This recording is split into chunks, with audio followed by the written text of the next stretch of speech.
हर घर तिरंगा या राष्ट्रीय अभियानाच्या पार्श्वभूमीवर भालेर गावात 13 ऑगस्ट 2025 रोजी देशभक्तीच्या उत्साहात भव्य तिरंगा रॅली संपन्न झाली।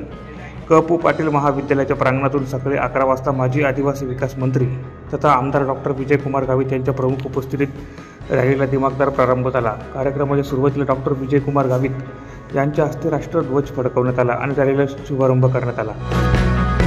आपल्याला खरं तर आपण ज्या देशामध्ये राहतो त्या देशात बद्दल आपल्याला मान असला पाहिजे, देशाबद्दल सन्मान असला पाहिजे। आपल्याला राष्ट्रीयत्वाची भावना, एकताची भावना आपल्यामध्ये जागृत झाली पाहिजे। हे अत्यंत महत्त्वाचं आहे, कारण ज्या देशामध्ये राहतो त्या देशाबद्दलची माहिती, त्या देशाबद्दलचं प्रेम, देशाबद्दलची आस्था, या सर्व गोष्टी तुम्हाला लहानपणापासून रुजल्या पाहिजे आणि प्रत्येकाला एकोपाने राहण्याचे सवय लागली पाहिजे। आणि म्हणून त्या हिशोबाने आपण हा तिरंगी रॅली काढतो।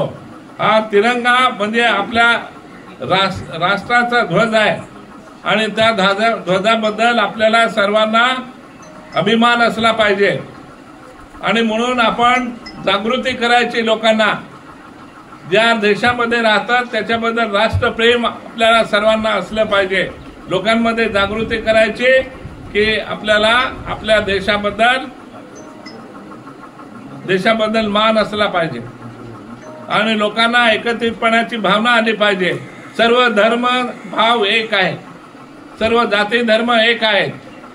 माणुसकीच्या नात्याने एकमेकांना मदत करायची, एकमेकांवर प्रेम करायचं आणि गुण्या गोविंदाने आपण राहायचं, हा संदेश आपल्याला आपल्या गावामध्ये द्यायचा आहे।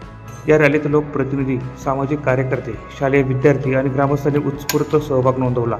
यावेळी माजी खासदार डॉक्टर हिना गावित, जिल्हा परिषदेचे माजी अध्यक्ष डॉक्टर सुप्रिया गावित, विद्यालयाचे चेअरमन भास्कर पाटील, भाजपा तालुका अध्यक्ष दीपक पाटील, माजी तालुका अध्यक्ष जितेंद्र पाटील, ज्येष्ठ कार्यकर्ते बाप्पू पाटील, जिल्हा परिषद सदस्य शांताराम पाटील, राज्य शिवाजी शिक्षण संस्थेचे चेअरमन युवराज पाटील, तसेच सामाजिक कार्यकर्ते आणि भालेर गावाचे सरपंच व्यंकट पाटील आदी मान्यवर मोठ्या संख्येने उपस्थित होते।